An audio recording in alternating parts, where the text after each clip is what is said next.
Ang programang ito ay rated SPG. Striktong patnubay at gabay ng magulang ang kailangan. Maaaring may masiselang tema, lengguwahe, karahasan, sexual, horror o droga na hindi angkop sa mga bata. Narito ang mga kaganapan sa ating paboritong palabas sa APJ Batang Quiapo. Bago pa man pumayag ang may-ari ng pasugalan sa kondisyon ni Tanggol na kapag mananalo si Tanggol ay magiging sa kanya na ang kasino, at kapag ang may-ari ng kasino ang mananalo ay mapasa kanya din ang Star of Venus. At dahil gustong makuha ng may-ari ng kasino ang Star of Venus, kaya pumayag ito sa kondisyon ni Tanggol. Pero nakiusap naman ang may-ari na kapag matalo siya ay bibigyan pa rin sila ng trabaho ni Tanggol. At dahil ay mabait nga ang ating bida, kaya hindi siya nag-alinlangan na pumayag sa gusto ng may-ari ng kasino. Kaya umpisahan na nila ang kanilang laro. Pero bago pa man ito nag-umpisa, sinabi ni Tanggol kapag ano ang nabunot nila, ay yun na nga ang magiging kapalaran nila at hindi na pwedeng humirit pa. Kaya nang nag-umpisa na ang kanilang laro, hindi maiwasan ng may-ari ng kasino.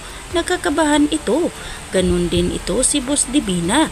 Nag-alinlangan ito kay Tanggol. At nang binuksan na nga nila ang kanilang baraha, dito na nga ngumiti si Tanggol dahil alam niya na nananalo na siya. At ang may-ari naman ng kasino, ngumiti ito nang unang bukas nila sa kanilang baraha dahil akala nila ay mananalo na sila. Ngunit nang nagpakitaan na nga ito ng baraha, hindi nagkamali si Tanggol na mananalo siya sa kanyang laro. Kaya masayang masaya si Boss Divina at ang mga kaibigan ni Tanggol dahil lalo silang yumaman. Dahil balak nga ni Tanggol sa kasino ay dagdagan ito ng kita dahil maglalagay nga daw sila ito ng mga babae, at yun ang mga babae ay magbibinta ng mga sasakyan sa mga naglalaro. Kaya hangang-hanga ang may-ari ng kasino kay Tanggol, at si Tanggol na ngayon ang boss ng kasino. At nang hinanapan na nga ni Boss Divina ang may-ari ng kasino ng mga papeles,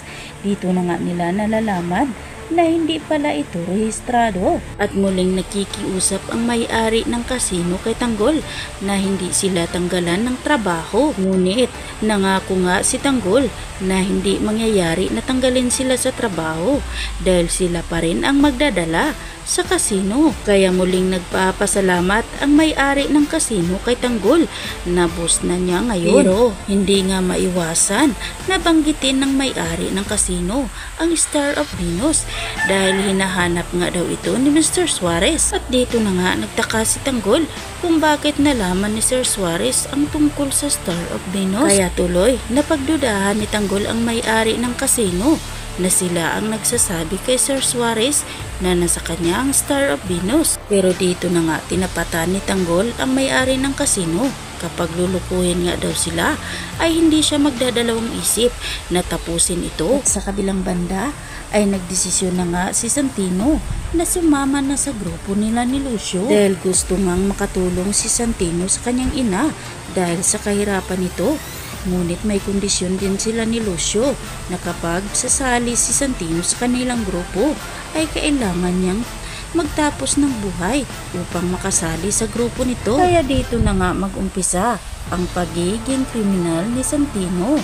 Kaya naman mga kaibigan, aabangan na lang natin ang mga susunod pang mga kaganapan dito lang sa paborito nating palabas sa APJ Batang Quiapo. Maraming salamat sa inyong panunood.